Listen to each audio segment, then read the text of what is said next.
Good afternoon, ladies and gentlemen. It is March 9th, 2022.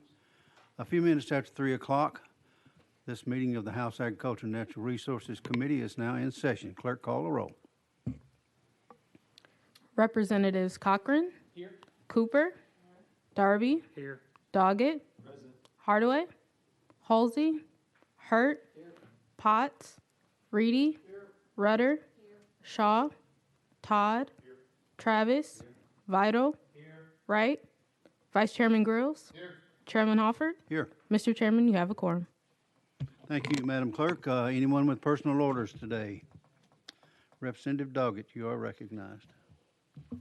Thank you, Mr. Chairman. And down here somewhere on the right hand to my right, I've got a youngin sitting out there, a big old rascal. There he is. Saw the head pop up. He's turned 11 years old today. So right. today's his birthday. Anybody else? Seeing none, we will go on with our business. Number one, let me get us up to date on your calendar. Item number 3, House Bill 1842 by Representative Terry is rolled 1 week, so we will dispense with that one right quick. First on our calendar today is House Bill 2186 by Representative Rudder. I believe you're carrying this one. You are recognized. Thank you, Chairman and Committee. Do I have a motion and a second? Second. Have a motion and a second. This is an administration bill brought to me by the Department of Tourism. Currently, the powers and duties of the department only include the authority to grant dollars to local entities for marketing purposes. This legislation extends the department's authority by allowing the department to both receive and extend grant dollars for tourism infrastructure projects. That is the bill. Ladies and gentlemen, you've heard the explanation of the bill. Are there questions for the sponsor? Hearing none, you ready to vote? We'll be voting to send House Bill 2186 to Calendar and Rules. All in favor will say aye. Aye. All opposed say no. Ayes have it. Thank you, the flower of Tennessee. Next on our calendar is House Bill 2223 by Representative Powers. Representative Powers, you are recognized. Have a motion and a second. Thank you. Thank you, Mr. Chairman. There is an amendment on the bill that's following the bill. Do you need that number or anything? Does the second bill, does that rewrite the bill? It does rewrite the bill, yes. So we need to, ladies and gentlemen, the amendment 014192 is an untimely filed amendment. No, I'm sorry. That was timely filed. I'm sorry. I thought I was going to have an untimely filed amendment for a technical correction, but we didn't have to do that. I apologize. Should have let you know. Okay, so we're on 14192. Yes. Motion and a second on the amendment. You may proceed, sir. Okay. Thank you, and thank you, committee. This bill is being brought because of issues that we've had with large weight boats, if you all are familiar with them, and sometimes they've caused a disruption on Tennessee lakes to other boaters, fishermen, lake homes, erosion, docks, and marinas. The language of this bill is agreed to on a solution by the Water Sports Industry Association and TWRA. This bill clearly defines what wakeboarding and wake surfing are, and it prohibits wakeboarding and wake surfing within 200 feet of any shoreline, dock, pier, or other structure located completely or partly on the water. And the way they come up with that, too, we have somebody here from the water sports industry, and like to hear from him. I think he's on the list to talk today. But the way they come up with the 200-foot limit is that's about how long it takes to dissipate from those large wakes that these boats create. And they are huge, and they've caused some injury and property damage to a lot of people in the lake. So with that, I think somebody's on the list to talk, and if they are, I'll be glad to. I have Mr. Lee Gatz. Yes.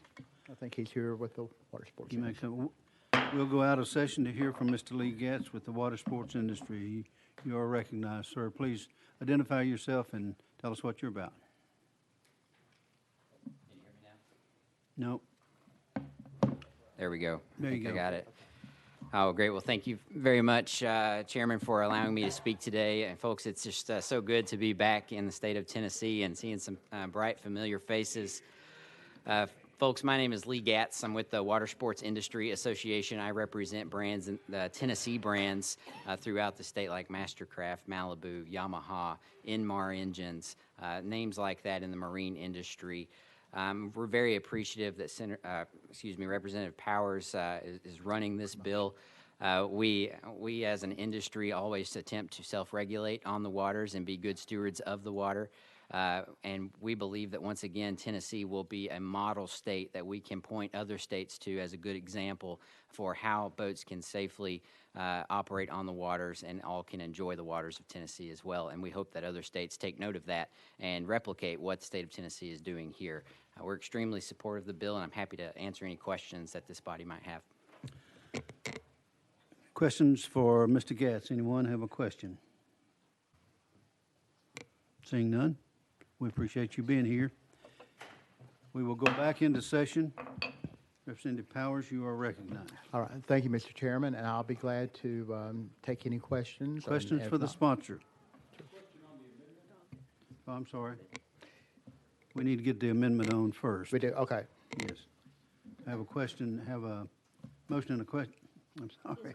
A motion and a second on the amendment. Okay. We'll add the amendment. All in favor will say aye. All opposed say no.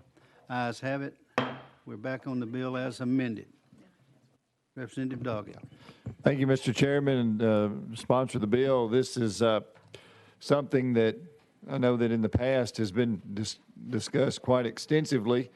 Sounds like we have a good solution now for this. I have constituents that own property and my colleagues' district who complained all summer last year because they had just spent thousands of dollars on a dock just to have it destroyed 2 days later by one of these wake boats. Yes. And it's dangerous, and they've had numerous complaints about it. And many constituents that travel, we don't have big lakes and rivers where I'm at, but they will travel into other members' districts to do their recreating. And, this is very dangerous. So I'm grateful for your bringing this piece of legislation. All right, thank you. And, thank you. And You're yes, recognized. I've had numerous complaints too, and we've even had some property, we've had people injured that had a small personal dock where somebody's been knocked over or knocked off of it. We've had some injuries like that too. So it's been an issue for many years, and so I appreciate that. Other questions for the sponsor? Representative Travis. Thank you, Mr. Chairman. Chairman, that was not my wake boat. Did that damage on your property. I Do you promise have you that. May I comment on that? These You wake may. boats, I don't know if you have one or not, if you were just kidding, but they cost like between $130,000 and $200,000. So if you've got one, I want to ride on one. Representative Travis. Yeah, Lee was in my office earlier, and we were sitting there talking, and I asked Lee, I said, now, Lee, one of these boats, you're going to give me a good price on one of these boats. What would cost now? And Lee says, and I said, $140. I thought $140 was a good price, and I was talking to Greg a minute ago, $225 for a boat. Unbelievable. I know. I bought a pontoon boat for $8,000. I spent about $8 more on it though since I bought it. All right, let's get back on the bill here, boys and girls.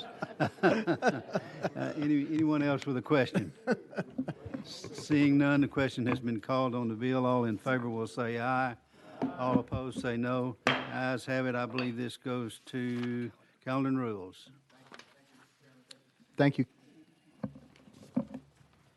We've already taken care of item number 3. That puts us on item number 4, House Bill 2270 by Representative Ogles. Thank you, Chairman, members of the committee.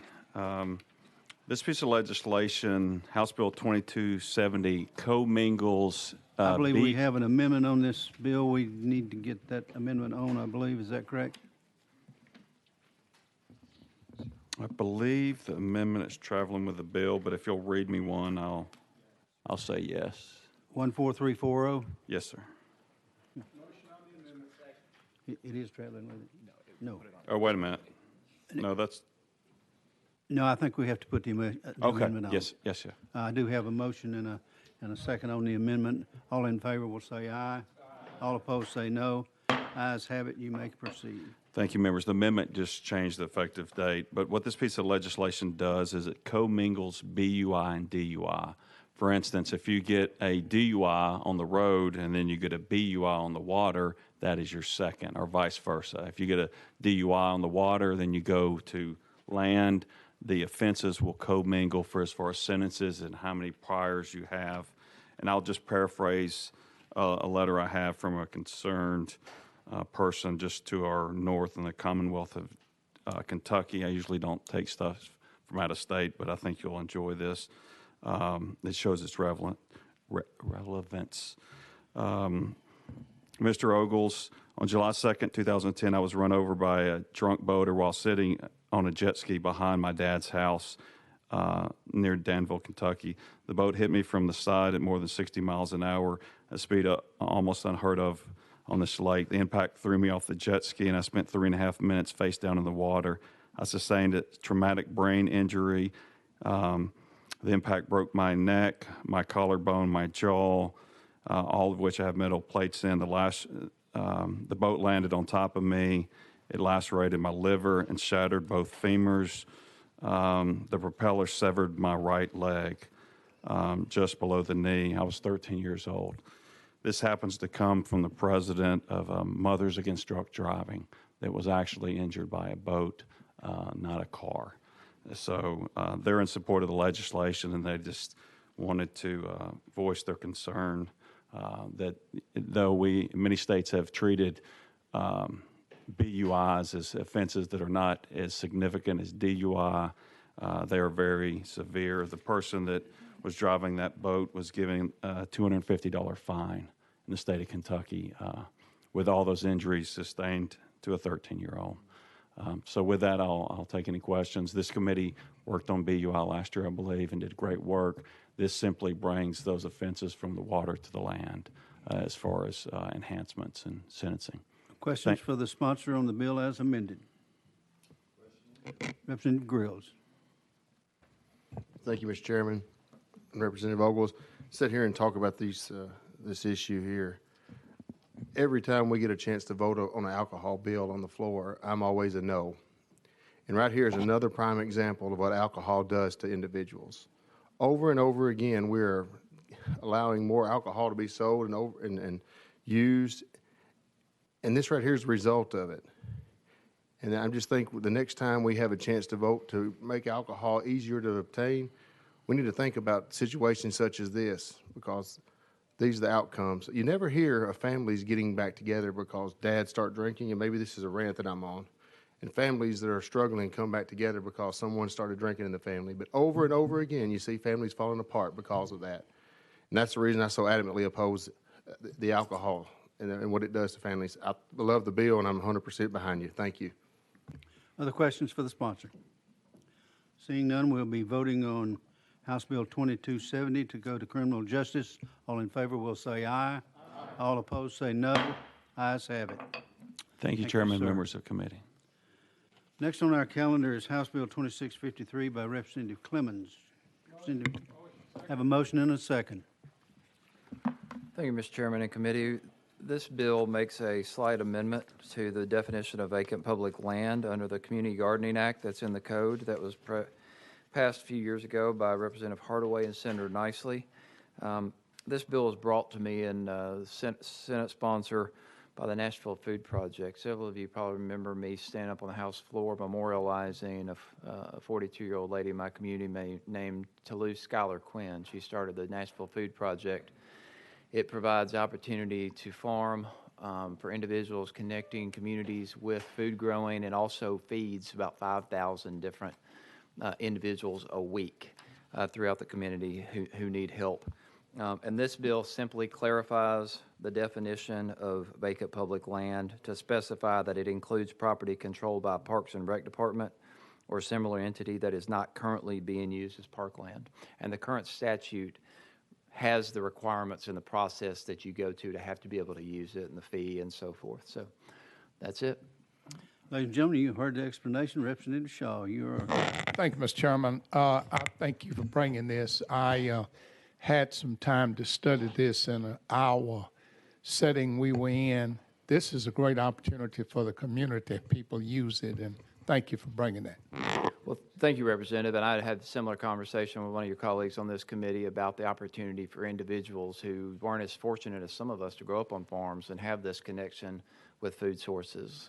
I did, and I know many of you did as well. And so a lot of communities, this is very important, and I think this will help facilitate that. So this clarification in the law just makes it more available. Follow up, Representative Shaw.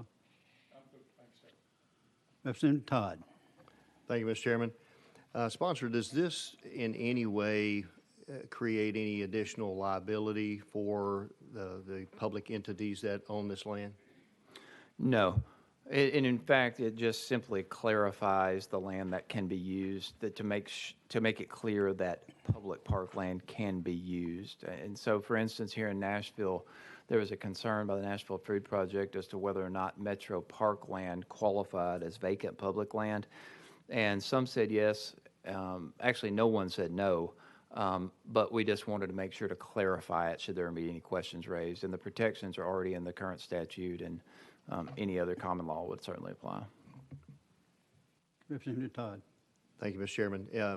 Is there an issue, or I guess maybe the better way to ask this is, once these gardens are planted, who owns the products? Well, there's still public land. But you go through the process, and let me outline it for you real quickly.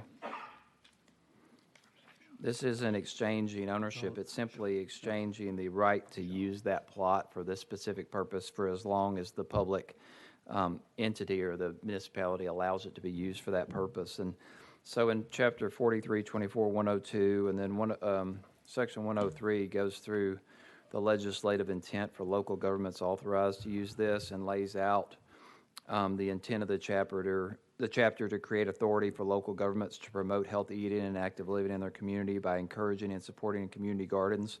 And then it goes through the whole process. It says they may allow it, so it's permissive, and encourage the use of this land. And then it says they may have other requirements such as a permit for which a permit fee may be charged, may have to provide security in the form of a refundable deposit, and a whole list here, and a hold harmless and indemnity clause. So there's any number of ways that the current statute allows that entity to be protected, and they certainly maintain possession of that land and ownership of the land. This isn't a transfer of title or anything. Representative Todd.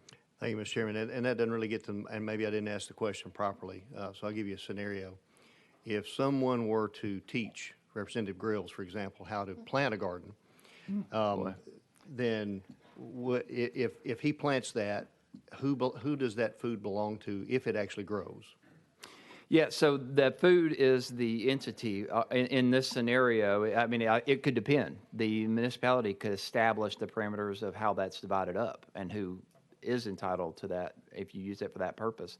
So you have different aims and intents of the legislation to give people the access and opportunity to grow the food, which is one valuable aspect of it, and the other is what do you do with that food? So what you have under the law is you have the nonprofits, such as the Nashville Food Project, who would use that plot, and they're using that plot to grow food to provide to people who don't have access to food or fresh vegetables or fruit and other things. So it would depend on the agreement with the local government, I think is the answer to your question.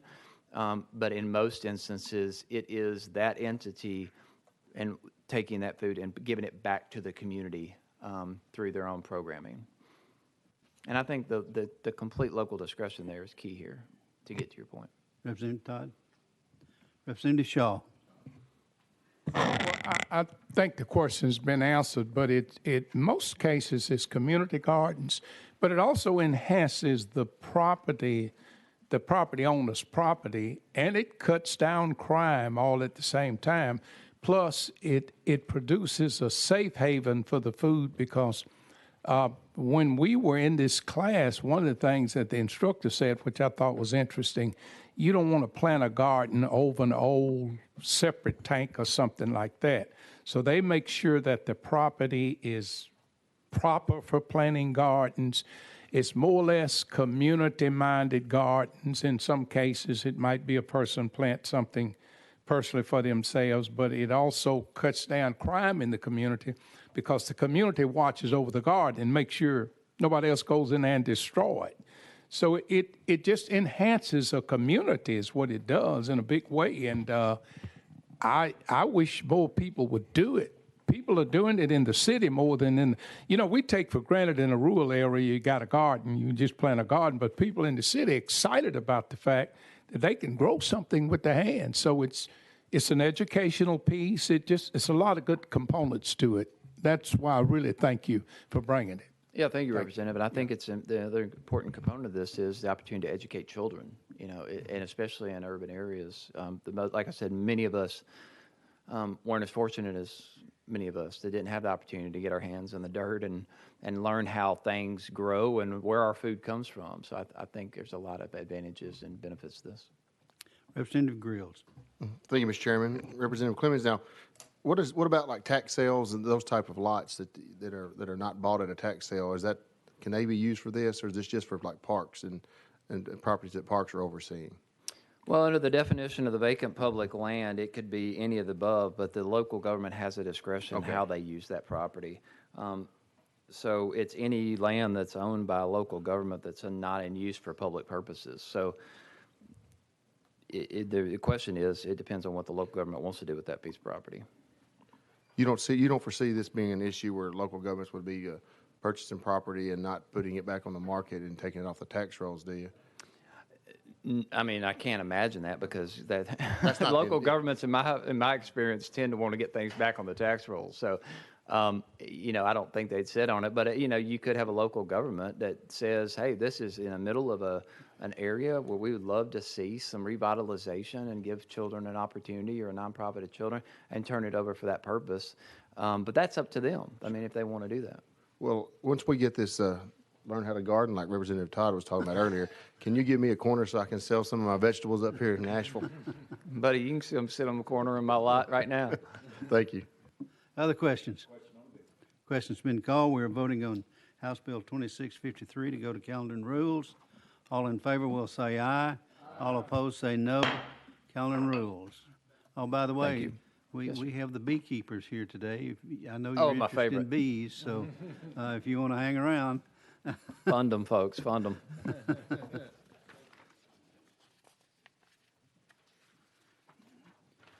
Next on our calendar is House Joint Resolution 0755 by Representative Doggett.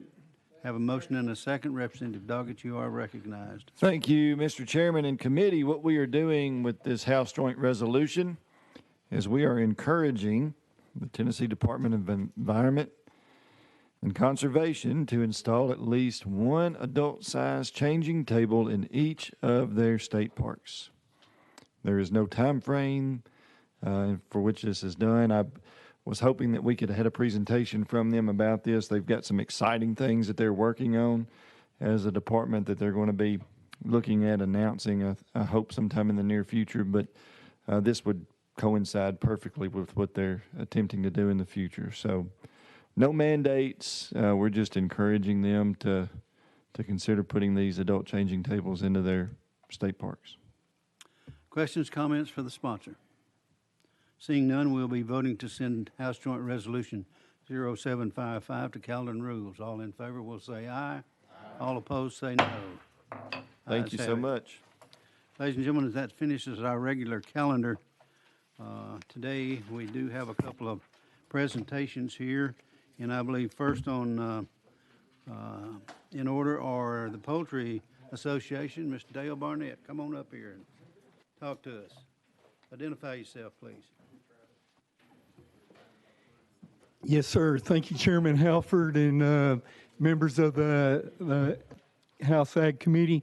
An honor to be here. Appreciate it. Want to talk to you real briefly about the poultry industry in Tennessee, and then answer some questions as we go through. This is a farm up in Macon County in a grandparent house with Cobb, and you're going to hear me talking about some of the differences between the broiler industry and the breeding industry as we go on through. Just real quickly, there were some handouts on the economic impact that were presented to you. It's very significant. These numbers look at combined direct and indirect. There's a handout being passed out right now. by U.S. Poultry from an economic survey showing the breakdown of that of direct jobs and the impacts from there. Tennessee is 15th in broilers in the U.S. We do not have any commercial egg layers or turkey operations in Tennessee. Cash receipts is about $376 million annually. And what is unique about Tennessee is that we're number one as a primary breeder industry for broiler genetics. And roughly 45 to 50% of the chicken meat that is consumed globally traces back to somewhere in Tennessee. And so we additionally have sales of grandparent and parent stock through these breeding operations. Those sales represent another $250 million. So combined cash receipts for the entire broiler industry, the broiler and the broiler breeder industry, then are over $625 million, becoming that much more significant. Tennessee has 2 pedigree operations. Pedigree operations are where the genetics are concentrated and selected, and the breeding programs are structured that result in the developing lines and the crosses that result eventually through the great-grandparent, the grandparent, and then the parent stock, breeding stock, which then lays the eggs that grow into the pullets, that become the hens, and then they lay the eggs that are the broilers that produce the meat that we eat. So there's 2 pedigree operations in the U.S. One is up in Cumberland County in Crossville area with Aviagen, and then the other is in Morgan County at Deer Lodge called the Dry Creek Pedigree Farm that's owned by Cobb Vantress, and they're a subsidiary of Tyson Foods. And then we additionally have hatcheries in Macon County. And then over in Representative Travis's area in Bledsoe County, we have Hubbard, a division of Aviagen. What is really neat story to tell right now for the poultry industry, many of you are aware of some of the expansions and growth that's been ongoing. About $600 million has been happening in actual projects and another $200 million by the growers and new houses. So over $800 million has been spent recently and is planned in current and ongoing expansions in Tennessee. So we're very, very proud of that. When you look at, this is at the bottom of one of the handouts, that map, if I can get it to go back. Let's see, there we go. Those of you that have poultry, have complexes, and some of these operations in your districts and counties will be well aware, but just kind of look at where the poultry is in Tennessee. I won't go through these individually, but you also look at number 7 there in Mayfield, Kentucky. We have some growers in Tennessee producing for that plant.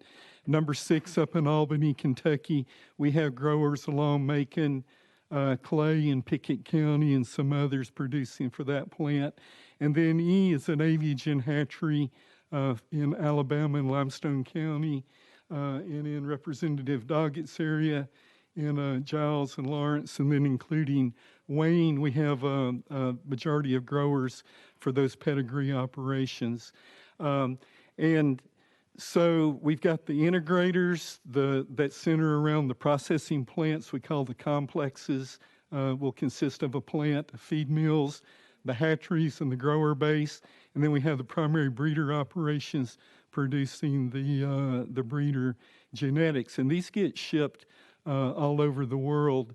This is an example between Sparta and Crossville of a pedigree operation that's owned and operated. It's company owned and operated by Aviagen.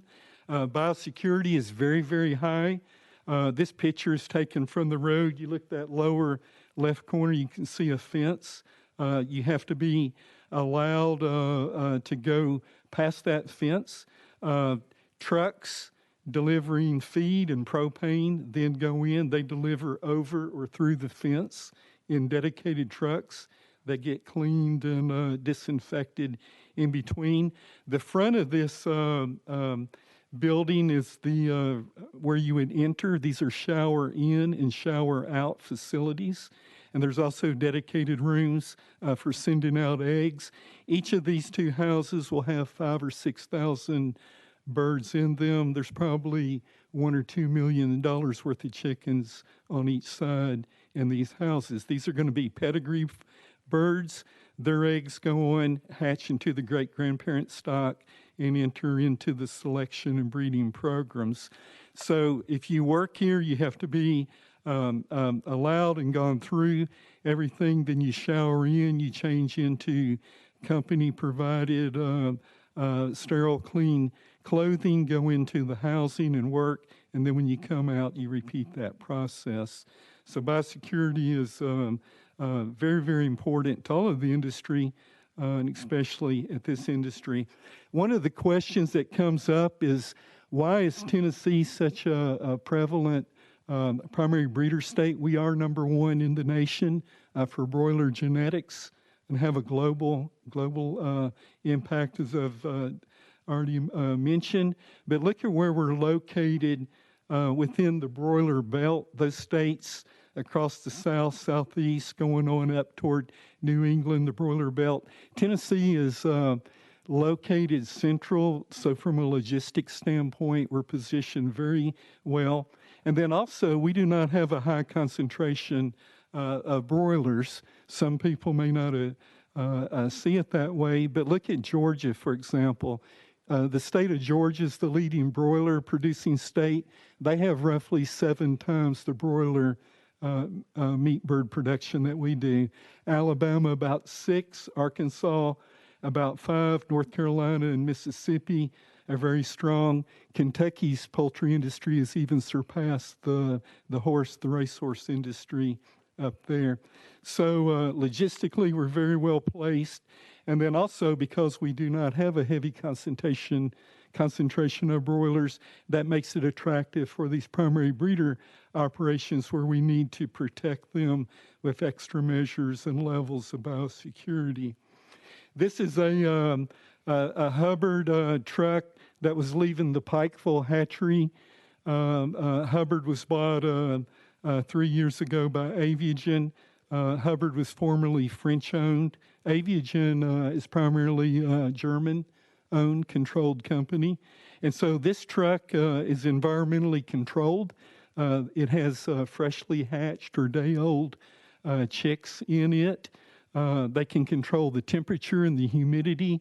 And I was told, Representative Travis, by our good friend Jay Daniels, formerly, this truck was headed to Mexico with day-old chicks when it pulled out of Pikeville.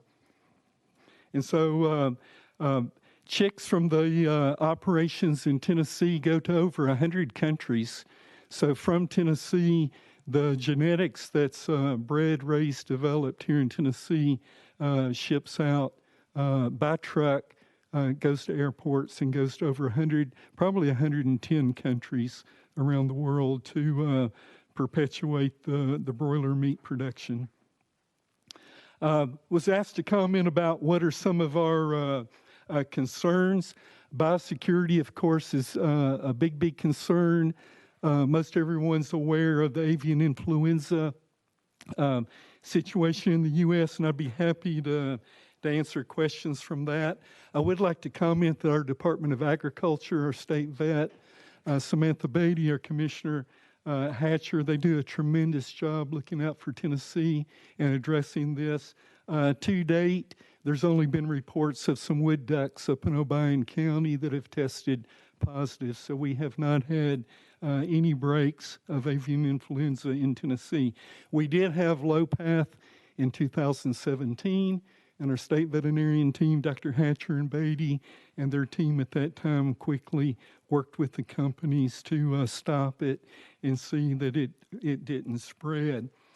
And so not just avian influenza diseases like virulent Newcastle disease, other diseases that are reportable, that are have high mortality rates, and then also that can stop or halt trade with other countries. Those are very concerning.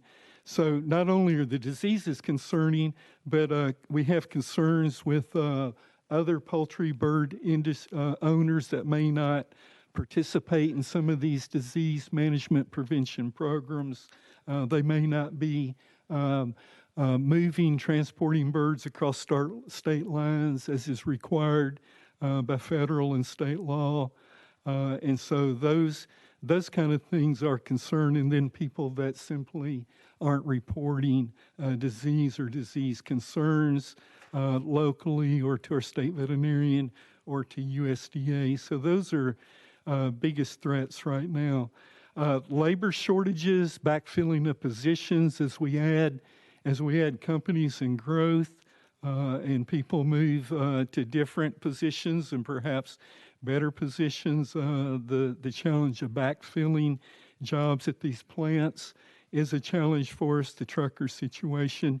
During COVID, most of our plants were experiencing 15 to 20% labor shortage. Most of them were operating at best at 80% production capacity. That contributed to some shortages on the shelves, as did the trucking and the warehousing and just simply getting it there. One thing to note, when a plant is really cut back, a lot of these plants are dedicated and set up toward who their customer is. We have tray pack plants at several of them. We have some that are producing food, particularly for some of the retailers. And so if a plant is set up to specifically make chicken nuggets, they can't just convert over to a different type of meat product to put on the shelf the next day or even anytime soon, and it would take major money and time to do that. So that contributed toward that. Attrition is a really big challenge for our industry at the meat processing plants. Attrition can run even over 100%. I'm from Bedford County, Shelbyville. That plant right now, I spoke to HR yesterday. They're at 14% reduction. They're short 170 employees right now of their 1,220, and they're running at 70% attrition. And it varies quite a bit. The input costs are always a challenge. Spoke to a grower, one of our farmers, producers just the other day, has 8 broiler houses. The month of January had a natural gas bill of $52,000. That's $6,500 a house. And so we have some gas challenges in some particular areas, especially the eastern half of the U.S., of the Tennessee, eastern half of Tennessee. That's been identified. I know there's a House bill looking at a Natural Gas Innovation Act that will help study this. I have the privilege and honor of serving on the Governor's State Energy Policy Council, and we just approved a study that was conducted by the Baker Center that will be released soon, that will be providing more information on this. There's simply a natural gas limitation for the eastern half of the state, and we have some counties that don't have the capacity they need. Bedford County is the one that suffers that the most. The MAD charges, if you're familiar with those terms and what that means, those added costs that get charged when the usage goes over that daily capacity are staggering. So we have farmers right now that will operate in the red for the months of January and February. And let's see, also storm damage, loss of income is a challenge for the growers. The inputs, of course, continue to climb. Insurance is a big concern for us in trying to keep things affordable and keep everybody operating. Then we come to, and I'll start wrapping up with this, the public pressures. By 2026, it just came out, there's a strong movement to move toward a slower growing bird. By 2026, there's 200 companies, retailers that have already signed up to participate in this. And so, as our industry has moved to enhance genetics, enhance feed conversion, enhance production, and all the efficiencies, now there's a big movement toward backing off to a slower growing bird. I failed to introduce a guest with us today, Dr. Premier Maharjan, that's with me. If Premier will stand. He's a research scientist, poultry scientist at Tennessee State University. He's originally from Nepal. This man is sharp, and he's helping to study these type of things. He's been studying the muscle myopathies that our industry faces some, and so we're very thankful to have Premier at TSU. UT has hired recently a poultry extension specialist, Tom Tabler, and so we've got folks studying this, helping with this, but how are we going to achieve ultimate sustainability when there's other movements that work against that? As we grow, as the population grows, and there's more demand for more meat of not just poultry but all species, how do we meet that? So we do have opposition to new house construction, and right now we have some opposition. We're getting opposition basically every time new houses are looking to be built, and we have about 5 counties right now that we're working with on that. And so looking at the bigger picture of how do we all coexist, our industry does want to be good neighbors. We want to feed everybody as well. So how do we make that happen? So, We have a few questions here for you, Dale. If you, yes, sir. Representative Grills, you are recognized. Thank you, Mr. Chairman. And Mr. Dale, you and I have always had a real good relationship. And since I've been in this position, since we've met, and I want that to continue on. But you brought up something there a while ago about a slide that the labor force was 15 to 20% short. I have a facility there in my district, and because of the actions that they took back in August of last year, trying to force something on their employees that had not even been approved by the FDA, there's a reason that they had a employment shortage there. And I wish that that message could be delivered again, that they went over and above. They went too far whenever they started trying to force their employees to take something they weren't comfortable with. And that right there may be part of the employee shortage. And maybe they just haven't recovered from that. So I would encourage those people to consider the livelihood and the future of their employees moving forward rather than just the bottom line when they're trying to make their decisions. And there's so many different things that I know you and I talked about it, but I just I think a lot of that employment shortage was created on their own. Other questions for Mr. Barnett? Yes, sir, and thank you. And I would like to comment, and I know what you're addressing for that integrator in your district. I do represent the entire industry. I don't represent the poultry companies in particular, but I know what you're saying. I failed to mention, took for granted, we do have Tyson Pilgrims and Cook Foods as the integrators in Tennessee.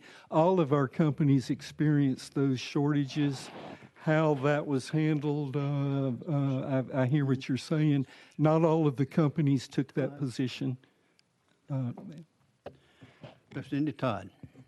Thank you, Mr. Chairman, and thank you for being here and sharing this information with us. One of the things you touched on that I certainly have had to deal with in my district is the opposition of new house construction.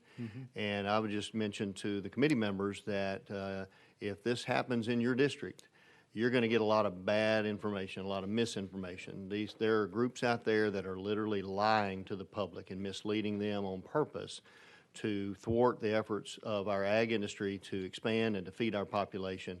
And I've been battling that. Usually I do it one-on-one with folks, and when they finally get a chance to see what one of these operations looks like and when it's an operation, there's usually okay. They just have no idea how clean they are, how well run they are, how particular they are because of disease concerns, and they're very good at what they do.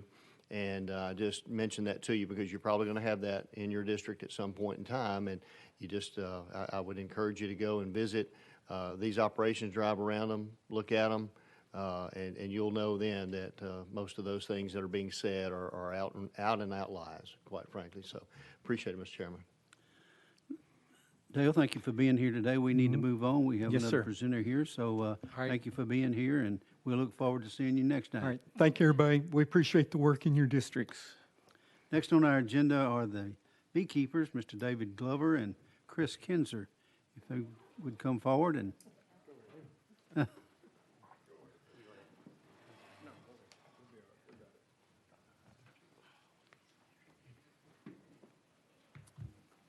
make sure your red light's on. Yes. Identify yourself for the record, and you may proceed. Yes, sir. My name's David Hale. I'm president of the Tennessee Beekeepers Association and owner of the Bee Calls in Drummond's, Tennessee. I'm David Glover. I'm the Bartlett Bee Whisperer out of Memphis, Tennessee. I'm Chris Kinzer. I'm Regional Vice President of TBA, and I'm the owner of Kunzer Honey Farms. All right, gentlemen. Thanks, sir. Chairman, we appreciate the invitation to come talk to you today on behalf of the Tennessee Beekeepers Association. Today, we're going to talk about four topics perhaps. It's the impact of Tennessee beekeepers, the impact of beekeeping on the state of Tennessee, also the stressors that our industry is experiencing, education and grant opportunities, and then also the fourth topic, if we can, would be what we would like from you to, if you could help us in those ways. Yes, sir. We'll be quick. Thank you. Okay. I've emailed a PowerPoint presentation with backup information for what I'll say today. These are just the highlights. So money first. Honeybees are important to Tennessee because they pollinate over 1/3 of what we eat, adding an excess of $29 billion to the annual agriculture economy in the United States. In Tennessee, that's over $300 million. And you don't need the PowerPoint from me. In that $300 million, we're talking strawberries, we're talking peaches, we're talking pears, we're talking cucumbers, a lot of food. And they have to be pollinated by bees because some of those have a male flower and female flowers, and they have to be moved. That's a lot of groceries that we would lose if we didn't have bees.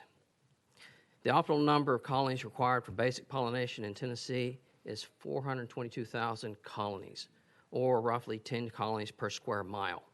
The minimum that we need is 84,000, or 2 colonies per square mile. Through education, mentoring, and adding best practices, the TBA has increased the number of hives since 2008 by 19,000. We're still woefully lower than the minimal number required to pollinate our crops, with only 37,000 colonies registered in the state of Tennessee, or less than 1 colony per square mile. We need them for our food. Imagine what it would be like if we had 10 colonies per square mile. Although we are increasing the number of colonies in Tennessee, we have an average loss of 45% over the last 6 years. Imagine if our poultry farmers lost 45% of their chickens over that period. The USDA would have an investigation immediately. Although we're increasing the numbers of colonies, we're losing them. And how can we have an increase in loss at the same time? It's simple math. I've got 100 colonies, I lose 45%. At the end of the year, in spring, I take those 65 that I have left and I double them. I now have 130 colonies. Our current threats and causes of those losses are: 1, Varroa destructor. The USDA has named Varroa as the #1 killer of our bees. It's a mite. When it enters a hive, it can vector more than 20 different diseases, and it is the cause of colony collapse disorder. According to the USDA, the second cause of death for our bees is starvation. This is caused by flowerless landscapes, ornamental crops only, and vast monoculture crops that, instead of providing dietary needs for the bees, actually make them more susceptible to disease. The #3 cause of death at our rank is the small hive beetle. In less than a week, they can destroy a colony. And the next threat that's not here yet is Tropa laps. They're not here, but they are coming. They are 1/3 the size of the Varroa mite and have as much faster reproduction cycle than the Varroa. They're harder to see with the naked eye, making detection by sickness too late in the game to save our colonies. We also need bees outside of farms. In the medical area, the FDA has approved bee venom therapy for the treatment of multiple sclerosis, rheumatoid arthritis, chronic Lyme disease. 2 recent breakthrough studies have a bee venom chemical that breaks down the cellular structure of HIV. It can be used to stop the spread of AIDS. More recently, out of Perth, Australia, we have another chemical in the bee venom that breaks down HERS2, one of the causes for breast cancer. We need our bees. I'm here to talk about the economic sustainability of beekeeping in Tennessee. Currently, honey in grocery stores is sold for $2 to $6 a pound. That price comes from imported honey or fake honey, which they purchase for $1 to $2 a pound. There was a 2013 study by Texas A&M that found that 75% of all the honey sold in grocery stores isn't actually honey. From 2017 to 2015, China increased its honey exports from 64,000 tons to 144,000 tons. India from 5,000 tons to 40,000 tons. Vietnam from 12,000 to 40,000 tons. And Ukraine from 3,500 tons to 35,000 tons. Basically, they increased their honey exports by 196%, while their total number of beehives in the Eastern European group grew by only 13%. There's no doubt that the honey that you're getting from those countries is not real honey. Much of the honey we have on the shelves has deceptive labeling, such as Southeast Local Honey. That's the name of the company. There's nothing local about the honey that you buy from them. Our cost over the last 2 years has risen 40%. 40% in the last 2 years. But unlike other agriculture industries, we're having to deal with fake honey. There's no such thing as fake beef or fake chicken. We have, and unfortunately, I don't see any way we can stop it unless we get your help. Honey is the currency of pollination. Most of the pollination done in this state is done for free. Without the honey, we can't afford to pollinate your crops. What we want is strict enforcement and penalty of products that violate the 2015 standard of identity for honey. Thank you, Chris. The third thing we'd like to talk about briefly is just education and grant opportunities. The education that most beekeepers get is hands-on training, and then that they pay for themselves. But there's also a barricade that's put into place. While we give great credit to Charlie Hatcher and UT, the access to the Tennessee Department of Agriculture's grant, the TAEP grant, can only be achieved if you go through the UT program. But there are multiple ways to get a master beekeeping certification. One of the most stringent is the Eastern Apiculture Societies. You have to be a beekeeper 5 years before you can even apply for the test. There are 4 major exams that you must pass. And you must have written recommendations from those that are already a member of the organization. With that, whether you've got 20 years or 30 years of experience, you are still not qualified to get a TAP grant. That's only applied through UT. There are approximately 66 different ways that a nursing student can apply to the state of Tennessee to get a nursing license. There's only one way to become a beekeeper in the state of Tennessee, and that is through UT. One of the things we would like to see you consider changing is not to take away the UT accreditation, but to add other pathways that accreditation and have access to the TAP grant be achieved. We'd also like you to support local and state and federal anti-dumping laws and the labeling laws that Chris talked about.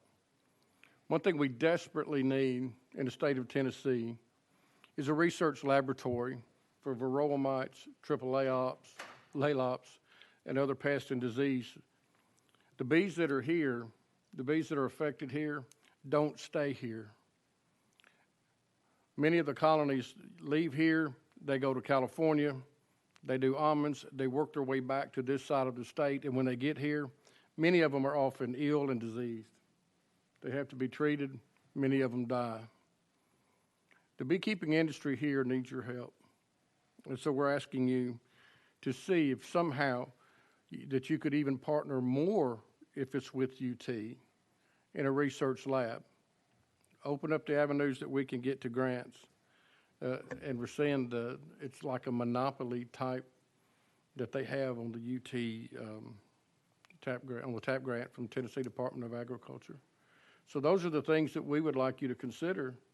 And if possible, one or all of us or any of us would like to come back and talk to you when we have more time, maybe not in front of this committee, but we will be more than glad to get the facts, the data that you need to help you in making some of the decisions that you have. Thank you. A few days ago, someone was into my office and they were talking about, I think this is the right word, nicotinoids. Neonicotinoids? Yes, sir. Okay. I'll address that one. The biggest fear on neonicotinoids came from France in 1994 and 1998 when they lost massive numbers of colonies. They blamed the neonics. This is a huge pesticide used throughout our agriculture. In 2018, that study from 94 and 98 was redone, and they found that the neonicotinoids, for lack of a better term, made the bees drunk, and they couldn't find their way home. Now, in beekeeping, at the front of the hive are guard bees, and what they do is they guard the hive from foreigners or bees that just aren't acting right. If a bee comes back drunk, they will not let it in the hive, okay? Move Sounds forward. like home. They can't make it home. We need to find them, the BUI, the DUI.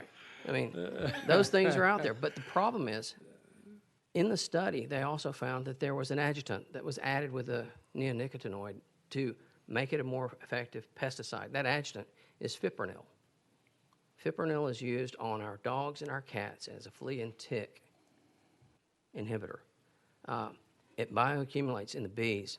It would be like drinking one beer and dying tomorrow from alcohol poisoning. The neonics that we use in Tennessee for agriculture, in a 2012 study, we found out the pesticides that were in our hives, 46% of them were beekeeper generated trying to control the mites that we have. Of all the pesticides that were in there, only 3% were in there. In 2019, Europe did another pan-European study of neonics. Germany went into the study with high, strong colonies, healthy. UK and Hungary went into the study with diseased and problematic hives. 2/3 of the bees died. What they found in Germany, none of the bees died from neonicotinoid poisoning. None of them. Because they had an alternative food source that they could go to. And the bees that were drunk and couldn't get back to the hive didn't. In the UK and Hungary, they were plopped right in the middle of rapeseed, and there was nothing else for them to eat. Of course they died. The bees in Germany got good food, brought it back, did the waggle dance, said, hey, there's food, and everybody brought the good stuff back. Representative Grills.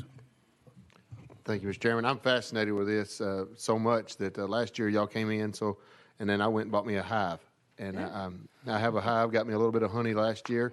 And man, I've got way more money in my hive than I'll ever get back in honey. But it is something that's been extremely fascinating to watch the bees work, and my girls and I just absolutely love it. And just thank you all for, I guess, triggering that in my head and being willing to spend the money and just having a little fun with it. But thank you all for all you do, because you do make a difference. Thank you, sir. Thank you all for the opportunity. Thank you, gentlemen, for being here. We look forward to seeing you next time. Thank you. Ladies and Representative Hardaway. Thank you. I was wanted to ask, what is the composition of the fake honey?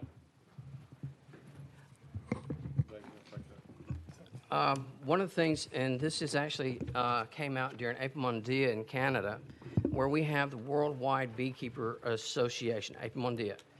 We have a honey fair there, and during the honey fair, they found that was it 50 to 75% of the honeys that were in the honey fair were worldwide, not honey. Okay? They have added to it fructose, high fructose corn syrup, rice syrup, wheat syrup, any number of things that they can do to cut the honey. So go get some Karo corn syrup, mix it with your honey. As long as half of the bottle is mostly honey, then you're good. But it's not. It's cheaper to do that. And so these things are ending up on our shelves. Next time you go see a honey bear in the store, pull it off. Don't even look at the front label. Look at the back. See what the first ingredient is. I've got pictures of high fructose corn syrup. The other thing that you want to look at is where it was produced. In the state of Tennessee, we have to have a city and a state to sell our honey out there. Our address has to be on there so you can find out. But if you see product of Argentina, Canada, and the United States, two things have happened. That honey has been blended together. It's been high pressure filtered. All the pollen's been removed, so you can't tell where it came from. And it's been irradiated. So if there are any enzymes that make honey good for you, it's gone. Ladies and gentlemen, we are back in session. The chair would entertain a motion to adjourn. We stand adjourned. Yeah.